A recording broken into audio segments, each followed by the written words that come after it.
Oh, oh, chers amis passionnés de l'espace, ici Dan Profir dans l'Highway to Space. Aujourd'hui, nous avons l'immense plaisir d'accueillir Pierre-Emmanuel Paulis, auteur de la BD Tania, instructeur astronaute à l'Eurospace Center et vétéran de simulation martienne. Prêt à décoller? 3, 2, 1...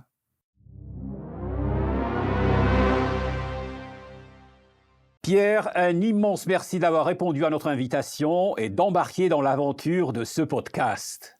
Mais tout l'honneur est pour moi, cher ami. C'est toujours un bonheur de partager cette passion d'enfance pour l'espace.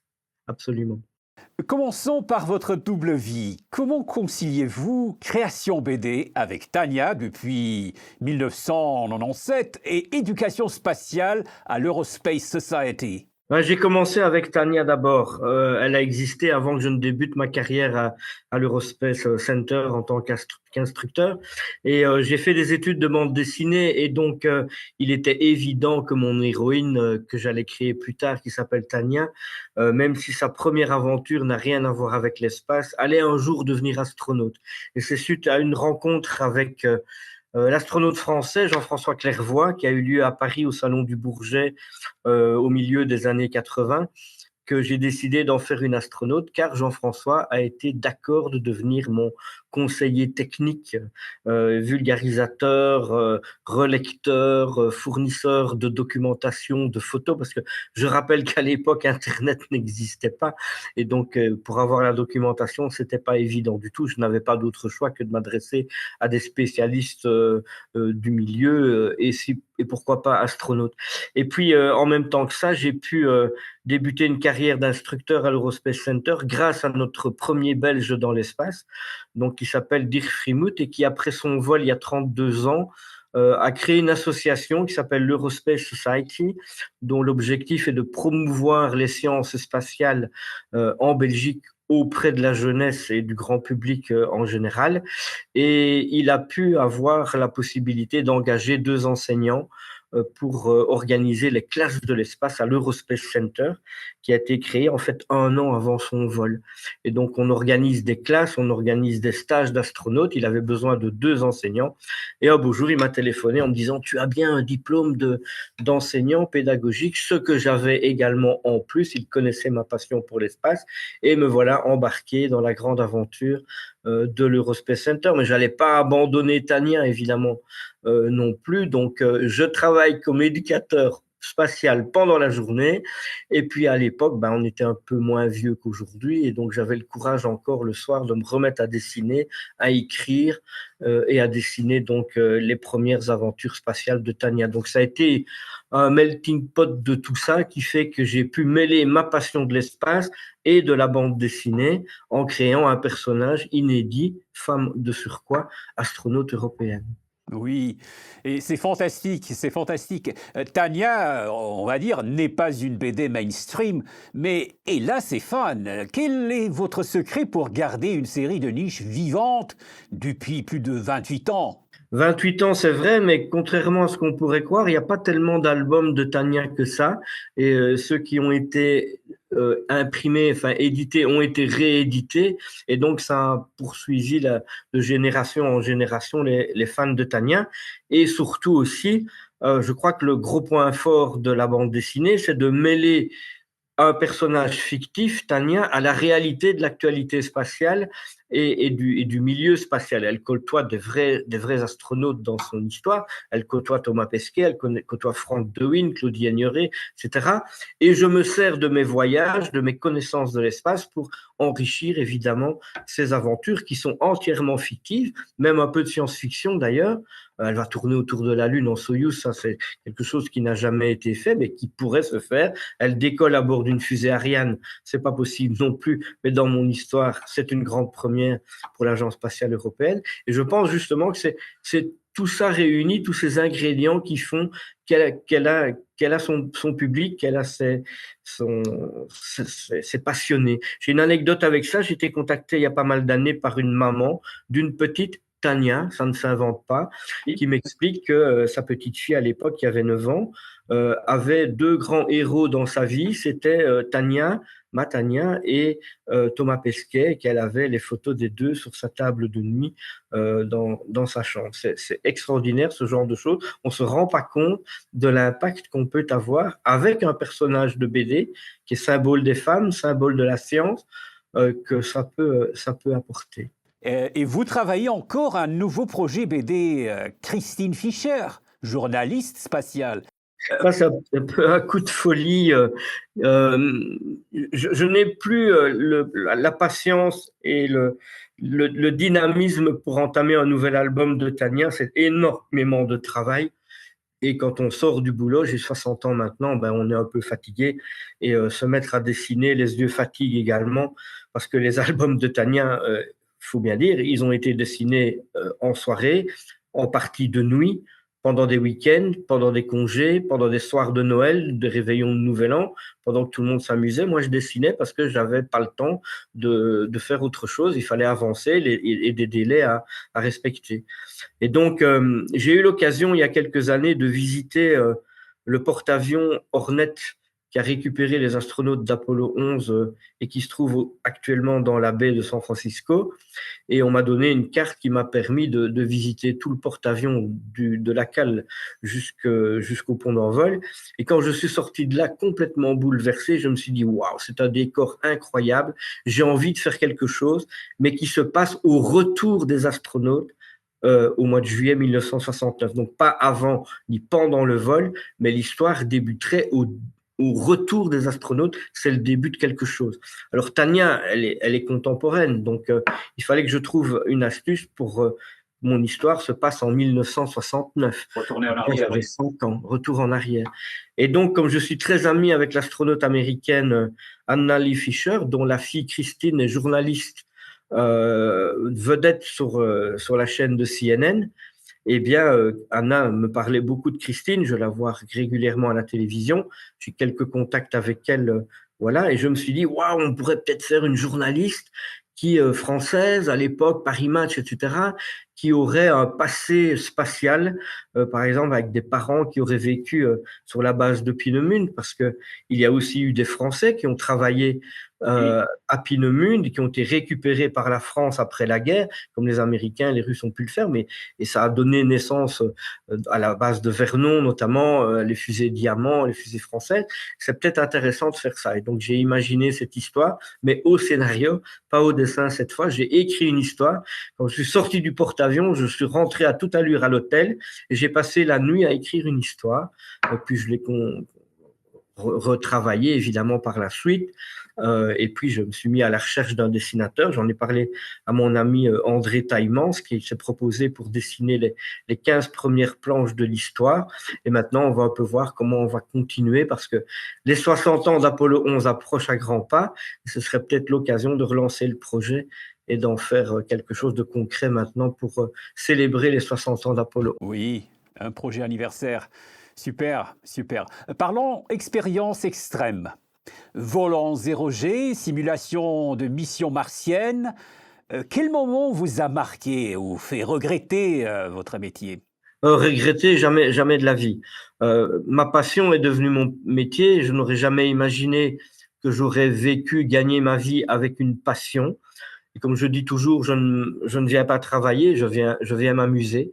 Et donc, ce travail et mon travail de dessinateur, de journaliste également, m'a permis évidemment de pouvoir vivre quelques aventures intéressantes, dont des missions de simulation martienne, dont des vols 0G, comme vous le disiez. Mais néanmoins, il n'y a rien là-dedans que je regrette. Si j'avais pas voulu le faire, c'était mon choix de le faire. Mais si je dois garder vraiment l'impression qui me marque toujours aujourd'hui et à laquelle je pense tous les jours, c'est le vol en état d'apesanteur. Le fait de voler librement, de voir les autres voler également, c'est quelque chose d'incroyable au niveau de l'émotion, au niveau du souvenir. Et bon, si je pense régulièrement à mes missions de simulation martienne, je pense davantage au fait que je vole. Quand je m'endors le soir sur mon lit, il arrive parfois que je me vois en train de voler, de quitter mon matelas et de m'envoler. C'est tellement extraordinaire. On n'est pas habitué à ça. L'être humain n'est pas fait pour vivre en état d'apesanteur. Il s'est évolué anatomiquement parlant grâce aussi à l'environnement et la force de gravité de la Terre. Donc c'est vraiment quelque chose d'exceptionnel. Oui. Moi, j'ai aussi effectué des vols en avion de chasse qui m'ont fortement marqué, qui m'a même déjà fait tomber dans les pommes en prenant 6G d'ailleurs avec un pilote de la patrouille de France. Donc j'aime bien tout ce qui est aéronautique. J'ai volé sur des vieux avions, des vieux coucous, P-51 Mustang aux États-Unis, jusqu'à des vieux biplans de la guerre 40-45, en passant par des hélicoptères Sea-King, etc. Donc, c'est toujours une expérience incroyable de mettre les pieds dans un avion et de vivre quelque chose qui nous fait quitter la Terre. La Mars Society Belgium, contrairement aux idées reçues, son but n'est pas de coloniser Mars. Pouvez-vous nous éclairer? Quelle est en fait sa mission? Donc, la Mars Society est née aux États-Unis grâce à un certain Robert Zubrin qui a eu l'idée de ne pas, puisqu'on ne sait pas encore aller sur Mars dans les années 90, 90, eh ben, autant essayer de faire venir Mars sur la Terre. Donc, il a trouvé des endroits analogues sur Terre qui ressemblent le mieux à la géologie martienne, des cas dans un sentiment d'isolement géologique, etc. Et donc, il a eu l'idée de faire ces simulations martiennes afin de sensibiliser le grand public à l'idée d'un jour que c'est important pour l'humanité terrestre d'un jour poser le pied sur la planète Mars. Et donc, il y a des antennes qui se sont ouvertes un petit peu partout à travers le monde. Il y en a une en France, il y en a au Canada, il y en a en Allemagne, au Japon, etc. Et moi, j'ai donc créé avec des amis une antenne en Belgique qui s'appelle donc la Mars Society Belgium. Mais évidemment, l'objectif de la Mars Society, c'est de d'abord poser le pied sur Mars. Il est clair que Mars n'est pas un plan B pour la Terre, comme certains voudraient nous faire croire aujourd'hui. C'est bel et bien un esprit d'exploration, de découverte, de progrès scientifique et technologique qui fait en sorte qu'on voudrait, parce qu'on est persuadé que l'envoi d'un équipage sur la planète Mars va tirer toutes ces sciences vers le haut dans un élément fédérateur. C'est très important de mobiliser les troupes autour de cet immense défi qui pourrait justement mettre l'humanité dans d'autres mains que celles qu'elle pourrait être dans le futur ou maintenant. Et donc, au lieu de s'entretuer sur Terre, pourquoi ne pas se mobiliser dans un défi phénoménal, celui d'envoyer en toute paix, bien entendu, un équipage vers la planète Mars. Ça, c'est vraiment l'objectif de la Mars Society. Fantastique, fantastique. Et j'aime bien parler de l'esprit fédérateur de l'humanité. J'adore ça. Je disais, il n'y a pas une semaine qui passe sans quelqu'un passionné de Mars me contacte de quelconque endroit de la Terre, Bangladesh, Inde, etc., dans des endroits reculés où l'espace n'est pas vraiment spécialement quelque chose de quotidien chez eux, ils ne vivent pas ça, mais qui passionne les jeunes. Et ça, c'est vraiment très important. Je suis persuadé que quand on ira sur Mars, ce ne sera pas le fait d'une personne ou d'une société. Ce sera un projet international et c'est ça qui est évidemment terriblement fructueux. Tout à fait, tout à fait. Pierre, votre dernier livre, La conquête de l'espace, collection Le Franc, pourquoi revisiter l'histoire spatiale et quel chapitre vous a surpris? En fait, c'est une demande des éditions Casterman qui a une collection historique qui s'intitule Dans les reportages de Lefranc. Lefranc étant un journaliste de bande dessinée, Guy Lefranc, qui a été inventé par Jacques Martin dans les années 70-70. Et donc, ils ont une collection parallèle qui traite de sujets historiques, la guerre, etc., etc. Et donc, ils m'ont contacté pour me demander si j'étais d'accord avec le dessinateur attitré de la série, qui s'appelle Ray Grieg, de vouloir écrire le texte d'un album sur l'histoire de la conquête spatiale. Étant donné que c'est ma passion, et cette passion, je ne l'ai pas uniquement à travers des livres que je lis, des documentaires que je visionne, je la vis également par mes aventures et donc par des tas d'anecdotes, par des rencontres avec des techniciens et aussi par une collection sur l'espace. Quand j'étais enfant, je correspondais avec des gens comme Neil Armstrong et des gens comme ça. Et donc, j'ai pu, lors de mes premiers vols, mes premiers voyages aux États-Unis dans les coulisses de lancement de navettes spatiales, rencontrer des techniciens qui ont vécu l'époque Apollo, qui ont vécu la grande aventure de l'histoire de la conquête spatiale. Et donc, dans ce livre, oui, c'est l'histoire de la conquête spatiale, mais il y a en plus des tas de petites anecdotes inédites, des documents de ma collection, des rencontres, des interviews, etc., qui font un peu la richesse de cet ouvrage qui est un peu plus particulier. C'est pas une énumération de faits historiques avec des dates, c'est vraiment rentrer dans les coulisses de l'aventure spatiale. Je veux que le lecteur rentre et se passionne pour cette aventure. Génial. Maintenant, parlons de Automne, son festival BD et sa bière Tania, s'il vous plaît. Comment une héroïne de BD devient-elle marraine d'une montgolfière, pilotée par Raphaël Liégeois, et ambassadrice de houblon? Oui, effectivement. En fait, Auton, c'est une toute petite ville à 15 minutes en voiture de chez moi qui organise un festival de montgolfière chaque année au mois d'août. Et ils avaient l'habitude de demander à un dessinateur de BD de dessiner l'affiche. Alors, ils m'ont contacté, je suis allé à une réunion là-bas, et en même temps, dans les réflexions qu'ils se faisaient, ils cherchaient la possibilité d'organiser quelque chose pendant la journée des Autolfiades, puisque, comme chacun sait, les ballons ne peuvent décoller que tôt le matin ou tard le soir, c'est des questions atmosphériques, et pendant la journée, il n'y avait rien du tout. Et donc, Auton est caractérisé par une presqu'île qui se trouve au centre de la petite ville. C'est en fait une rivière qui se divise en deux pour se rejoindre de l'autre côté. Et les Autolfiades ont lieu dans ce cadre magique qui est la petite île au centre de la ville. Et donc, j'ai proposé, vous savez, moi, je fais de la BD, je connais beaucoup de dessinateurs. Pourquoi ne ferait pas un festival de bande dessinée? C'est comme ça qu'est née l'idée. D'abord avec 4-5 dessinateurs, puis ça a pris de l'ampleur. Cette année, on aura 25 dessinateurs. Et en même temps, Tania un peu est devenue la marraine du festival de bande dessinée, puisque c'est moi qui l'ai lancé. Et puis, il y a eu l'idée qu'elle marraine une nacelle de ballons, parce qu'il y a beaucoup de ballons à Auton, il y a des collectionneurs, il y a des aéronautes qui possèdent leurs ballons, qui vont régulièrement voler là. Ce n'est pas que pendant les Autolfiades, c'est aussi tout au long de l'année qu'il y a quelques ballons qui décollent régulièrement en emmenant des passagers pour des baptêmes. Et donc, il y a eu une inauguration officielle d'une nacelle qui porte la plaque Tania en tant que marraine du ballon.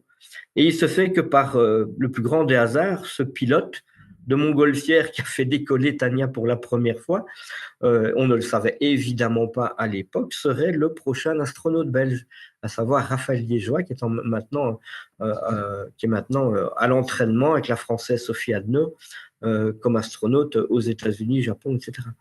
Et donc tout ça aussi, c'est des rencontres, ce sont des opportunités, et c'est vraiment extraordinaire de pouvoir vivre sa passion comme ça. Et c'est comme ça que j'ai rencontré Raphaël pour la première fois. Et quelle chance inouïe! Oui, c'est un hasard complet, mais voilà. Oui.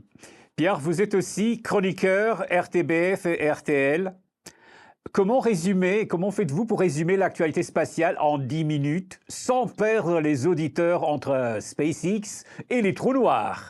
Alors, vous parliez du houblon aussi, je rebondis dessus, puisque effectivement à Auton, on a créé une bière qui s'appelle la Tania, donc j'ai dessiné l'étiquette. C'est aussi dans la continuité de l'aventure des ballons et du festival de bande dessinée. Et puis évidemment, de fil en aiguille, on s'est rendu compte de plus en plus que je devenais un peu incontournable au niveau de la connaissance de l'actualité spatiale. Je suis ça, non seulement l'histoire, mais également toute l'actualité avec beaucoup de passion. Et donc, les médias ont commencé à s'intéresser à moi et à venir me voir à l'Eurospace Center ou m'inviter dans des plateaux télé, radio, etc. Depuis très longtemps, j'ai commenté le lancement de Frank Dewin en direct sur RTL et des choses comme ça, il y a longtemps, dans les années 90. Mais de fil en aiguille, est née également l'idée que mais ce serait quand même pas mal de faire une chronique spatiale. Et donc, j'ai proposé à la RTBF et à RTL. Et donc, RTBF, ça a été en radio, RTL, c'est en télé-radio, les deux en même temps, c'est toutes les semaines. Et puis, eh ben voilà, l'actualité, elle est très, très riche, donc on n'a qu'à se baisser pour ramasser ce qu'on veut. Et avec les présentateurs, on en discute un petit peu avant, 8 jours avant les enregistrements. Et on voit un petit peu les questions qu'on va élaborer, aborder. Et ça se passe très, très bien, c'est très, très gai. Surtout avec RTL pour le moment. La RTBF, on a arrêté pour le moment. Mais RTL, c'est vraiment très, très chouette. Et il y a plein de gens qui m'en parlent, qui me croisent dans la rue, qui m'en parlent dans les festivals de bande dessinée. Puisque, en plus de ça, dès qu'il y a une actualité spatiale, souvent RTL et RTBF viennent me voir pour m'interviewer pour un reportage au journal télévisé le soir. Donc, c'est vraiment un plus encore également, dont l'Eurospace Center, évidemment, est bien conscient que c'est un plus pour eux. Et donc, de mettre un employé en valeur comme cela, ça montre que l'Eurospace Center est un acteur majeur de l'actualité spatiale et c'est très important pour nous. Tout à fait, tout à fait. Pierre, vous avez rencontré 11 des 12 marcheurs lunaires. Non, mais ça, c'est quelque chose. Lequel vous a le plus inspiré et pourquoi? Mais mon idole de toujours, ça a toujours été Neil Armstrong. Et donc, j'ai correspondu avec lui quand j'étais enfant. Et puis, j'ai pu le rencontrer, pas parler avec lui, mais la voir devant moi, ainsi que Aldrin et Collins, l'équipage au complet lors des 40 ans de l'homme sur la Lune à Washington. Mais j'ai pu rencontrer d'autres astronautes qui ont marché sur la Lune et de manière plus longue, grâce à la possibilité de boire un verre avec eux, de manger avec eux, de les interviewer. Donc j'ai eu plus de contact avec certains astronautes comme Charlie Duke d'Apollo 16, que j'ai rencontré plusieurs fois, ou Alan Bean. J'ai rencontré à Washington lors d'un petit déjeuner l'inauguration d'une exposition de peinture qu'il réalisait au musée de l'air et de l'espace, etc., etc. Et donc, une poignée de main, c'est bien, mais parler longuement avec eux, c'est encore mieux. On apprend des tas de choses et quand vous êtes passionné de l'espace, c'est la rencontre ultime. Rencontrer quelqu'un qui a vu la Lune, qui a marché sur la Lune, qui a travaillé sur la Lune, qui a roulé en rover sur la Lune. Et quand c'est aussi de manière tout à fait imprévue, c'est assez hallucinant. Comme une fois, je suis tombé nez à nez avec Gene Cernan dans les toilettes de la tribune de presse du Kennedy Space Center. Je l'avais déjà rencontré auparavant, on avait papoté un petit peu, mais donc des moments comme ça, c'est assez extraordinaire de tomber nez à nez. Avec Buzz Aldrin aussi, que j'ai rencontré plusieurs fois. Mais Buzz Aldrin est probablement le plus symbolique parce que c'est le tout premier astronaute que je vais rencontrer dans ma vie, quand j'avais une vingtaine d'années, ici en Belgique. Donc de tous les astronautes que j'ai rencontrés, à peu près 450 environ, le tout premier des 450, ce fut Buzz Aldrin. Et ça a été une révélation, évidemment. On s'est serré la main, on a fait des photos, il m'a dédicacé quelques documents. C'est quelque chose qui m'a énormément marqué. Oui. Quelle histoire magnifique. Le livre Apollo 11, à la rencontre d'un rêve. Quel détail méconnu des missions lunaires mériterait une BD à votre avis? Toutes les anecdotes en marge des vols Apollo. On connaît l'histoire officielle, évidemment. Ils sont posés à telle heure, ils sont restés autant de temps, ils ont fait ceci, cela. Mais les astronautes, ce sont aussi des hommes et des femmes comme tout le monde, je dirais. Et donc, de ce fait-là, ils ont des moments de joie, ils ont des moments ils font des blagues, ils font plein de choses. Et j'ai découvert des tas d'anecdotes dans les coulisses de l'aventure spatiale et qui mériteraient évidemment un livre rien qu'à eux. Et je pense que tout événement, ma visite sur le porte-avions d'Apollo 11 est un bel exemple. Quand je suis monté la passerelle du porte-avions, je ne m'attendais pas du tout à ressortir avec l'idée d'une histoire. Et c'est venu lors de la visite, lors de sentir l'odeur, de voir les couloirs, les coursives, la salle des cartes. Vous imaginez que, par exemple, il y avait toujours sur la table des cartes des officiers du Hornet, il y a toujours la carte de l'océan Pacifique avec l'endroit exact annoté au crayon du splashdown d'Apollo 11. Donc, c'est des choses qui sont vraiment très, très intéressantes.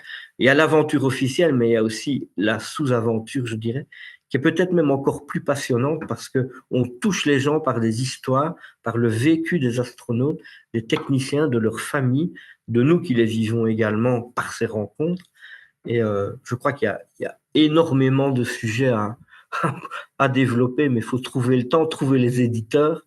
Et je pense que la bande dessinée est un vecteur qui n'est pas exploré par l'aventure spatiale, pas suffisamment, même si l'Agence spatiale européenne a quand même demandé que je fasse un album de Tania sur l'entraînement des astronautes, grâce à Jean-François Clairvoy. Donc, ils se sont bien rendus compte que la BD était un média qui touche beaucoup les gens, les jeunes en particulier, et ça n'a pas changé depuis des dizaines d'années. La BD est toujours un média extrêmement important.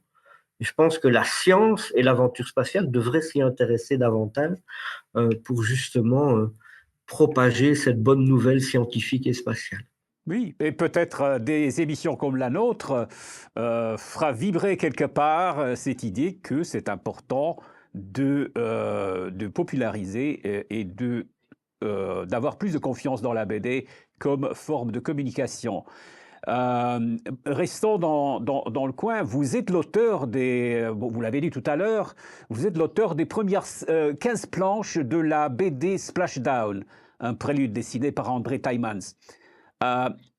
Pourquoi explorer l'énigme Apollo 11 et quel message adressez-vous aux conspirationnistes? Oui, les conspirationnistes ont tendance à m'énerver royalement, mais j'ai décidé de les ignorer désormais, puisqu'il n'y a pas moyen de leur convaincre de la bonne nouvelle.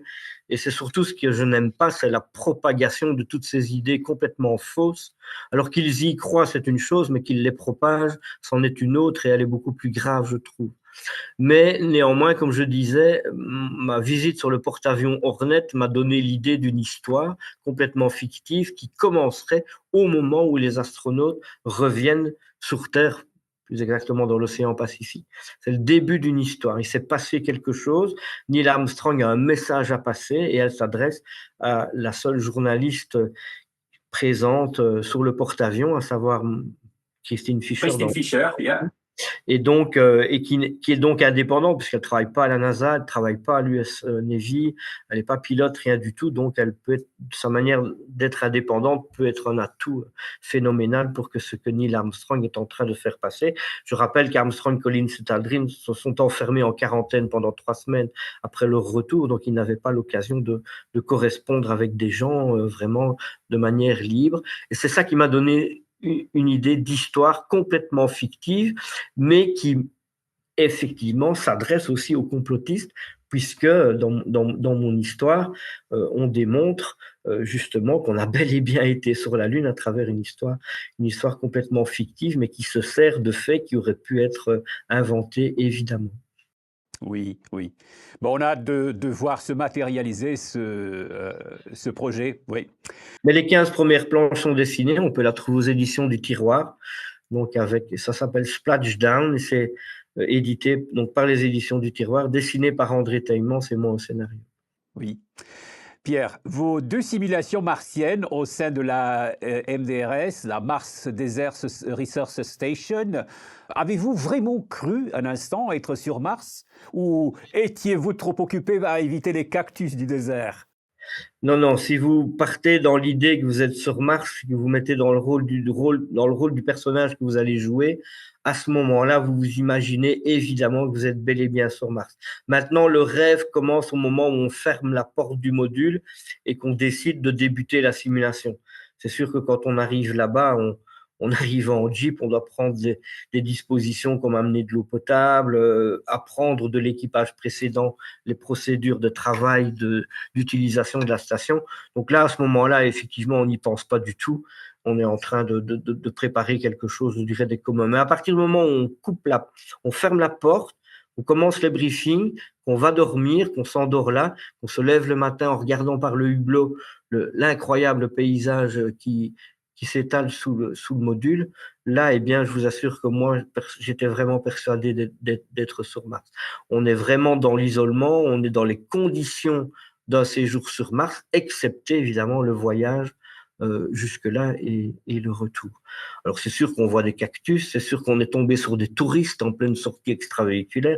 Vous imaginez leur tête, hein. Eux ils sont en short à fleurs et en t-shirt avec l'appareil photo en bandoulière, et ils tombent nez à nez avec trois types en scaphandre spatial qui sont en train de faire de la recherche au bord d'un canyon. Ça provoque beaucoup d'hilarité, de surprise. Et là, à ce moment-là, on se rend compte qu'on n'est pas sur Mars, mais bel et bien dans la réalité du désert de l'Utah. Et on se demande, c'est qui les Martiens là-dessus? Oui, c'est sûr, mais on les a rencontrés, mais en short à fleurs. Oui. Pierre, quel conseil donneriez-vous à un jeune? Faut-il choisir entre science et art ou suivre votre exemple en les fusionnant? Mais moi, j'ai la chance de pouvoir dessiner, et je pense que tout le monde n'a peut-être pas cette chance-là. Et donc, moi, j'adore la bande dessinée depuis toujours. Mais je voudrais dire une chose, c'est il est très important d'avoir une passion dans la vie, quelle qu'elle soit, de manière à faire en sorte que sa vie soit quelque chose de positif et d'intéressant, de passionnant, avec un objectif à court ou à moyen terme. Comme disait le Petit Prince, c'est pas atteindre l'objectif qui est important, c'est le chemin pour y arriver qui est important. Et c'est effectivement ça qui fait en sorte qu'on devient une belle personne, une personne meilleure, une personne ouverte aux autres et qui respectueuse de son environnement. Et je pense que la science est un élément extrêmement important pour tirer l'humanité vers le haut. Et ceux qui dénigrent la science, comme on a le cas maintenant, sont des gens qui ne comprennent rien du tout à l'évolution de l'humanité. La science est capable de mauvaises choses, bien sûr. Comme je dis toujours, la bombe atomique, c'est de la science, hein, malheureusement aussi. Les scientifiques qui l'ont mise au point. Mais il faut savoir se servir des bons côtés de la science. Et quand on a découvert ce bon côté, la vie est absolument extraordinaire. Oui. Tout à fait. Dernière question, Pierre. Si vous deviez résumer votre parcours dans une bulle de BD, ce serait quoi? Eh bien, je vais me tourner vers un de mes dessinateurs mythiques qui était Hergé, évidemment, qui a eu une phrase merveilleuse qui résume bien, je pense, ma philosophie de vie. C'est à force de croire en ses rêves, l'homme en fait une réalité. C'est ce qui est écrit derrière l'album Ils ont marché sur la Lune. Et donc, je pense que ça, c'est moi tout craché. Et je pense qu'il est très important pour tout le monde d'avoir des rêves et de faire tout pour y accéder. Même si on n'arrive pas, c'est pas grave. Comme je disais, c'est en avoir et cheminer vers l'objectif que ces rêves nous donnent. Magnifique, magnifique. Cher Pierre, il est de coutume dans notre podcast d'offrir l'occasion à nos followers de poser des questions à nos invités. Et voici une première question qui nous vient du Canada. Hein? Voilà. Bonjour, quel est votre nom et que faites-vous dans la vie? Bonjour Dan, bonjour Monsieur Paulis. Je m'appelle Élodie et je suis étudiante au Québec. Et quelle est votre question pour notre invité? Ma question pour Monsieur Paulis est la suivante. Comment peut-on impliquer les jeunes dans la vulgarisation spatiale sans les ennuyer avec des termes techniques? Le jargon des astronautes est un jargon particulier, mais évidemment pour que tout le monde puisse le comprendre, et surtout dans une bande dessinée, parce qu'il n'y a pas que Tania qui est astronaute, il y a aussi le commun des mortels qui côtoie Tania évidemment dans ses aventures. Il faut à la fois mêler le jargon compliqué des astronautes, l'aventure spatiale, la réalité scientifique, mais également la libre compréhension des dialogues, etc. Et donc, je pense que c'est ça qui fait que Tania peut être abordée par aussi bien des enfants que des adultes, que des adolescents. Et l'exemple de la petite Tania que je citais tout à l'heure est un exemple. C'est une petite fille qui n'avait que 9 ans et qui lisait assidûment mes histoires de Tania. Donc, c'est la preuve qu'elle pouvait vraiment s'impliquer dans l'aventure et s'identifier surtout. Pas pour rien qu'elle s'appelait Tania, mais ça c'est un hasard. Évidemment, elle était très fière de porter le nom d'un personnage de bande dessinée. Oui, oui, magnifique. Une deuxième question nous vient de la Belgique. Bonjour, quel est votre nom et quelle est votre question pour notre invité? Bonjour à tous. Je suis Émilie de Bruxelles et voici ma question. Monsieur Paulis, vous avez vécu des simulations martiennes et assisté à des lancements de fusées. Mais quelle expérience, ici sur Terre, vous a le plus inspiré pour les aventures de Tania ou Christine Fischer? Pour Christine Fischer, comme je l'ai dit, c'était ma visite sur le porte-avions Hornet. C'est ça qui m'a donné toutes les idées de créer ce nouveau personnage. Mais ce que j'ai vécu lors de mes voyages au Kennedy Space Center, principalement, mais j'y suis allé ailleurs, Baïkonour, etc., mais c'est surtout au Kennedy Space Center qui m'ont vraiment inspiré les aventures de Tania. Et les premières aventures, Terreur sur le Cap, les Diamants de l'espace, les Oubliés de la Lune, c'est vraiment ça, les photos, ce que j'ai vécu à Cap Kennedy, dans les coulisses d'un lancement, à Kourou également, qui m'ont inspiré. Je dois me servir de ça, ça ne doit pas rester uniquement des photos dans un album photo. Et moi qui fais de la bande dessinée, allons-y, faisons quelque chose. Et donc, quand on regarde les albums de Tania, il y a plein de dessins qui sont inspirés de dizaines de photos que j'ai prises à Cap Kennedy, Kourou, Baïkonour, etc. Magnifique.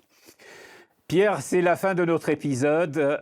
Pierre-Emmanuel Paulis, merci infiniment de votre participation et pour vos réponses stellaires.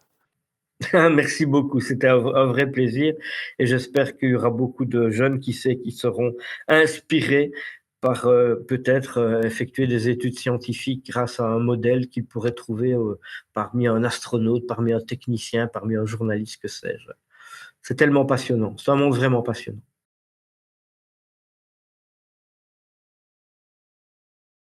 À nos followers, un grand merci pour votre fidélité. Pour ne rien manquer de nos prochains épisodes et prochains décollages, abonnez-vous, likez, partagez sans modération et replongez dans nos archives sur les chaînes habituelles. La prochaine fois, une surprise à 100% alunisante. Et en attendant, restez à l'écoute et keep looking up.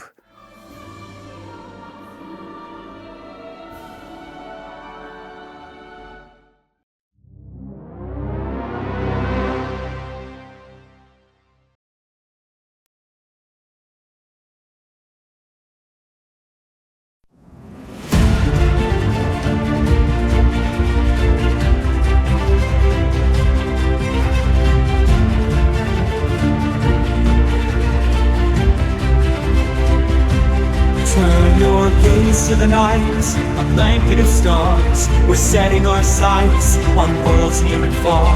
With every conversation, we're breaking new ground. In the heart of exploration, our dreams are profound. From Mars to the cosmos, we'll make our stand, unraveling mysteries with a hopeful hand. We're joined by the dreamers, the pioneers of fate. Together we'll chart what awaits us in space. On the highway to space, we'll soar ever high. With our hearts full of wonder, let's reach for the sky. In this journey together, we're lighting the way. The future of exploring is ours here today. With astronauts guiding and artists in tow, scientists dreaming where the wild comets flow. Each guest tells a story, each voice adds a spark, as we forge our path through the shadows of dark. The search for new life and the tales yet untold. In the theater of space, our adventures unfold, inspiring the youth with stars in their eyes. The next generation will claim their own skies. On the highway to space, we'll soar ever high. With our hearts full of wonder, let's reach for the sky. In this journey together, we're lighting the way. The future of exploring is ours here today.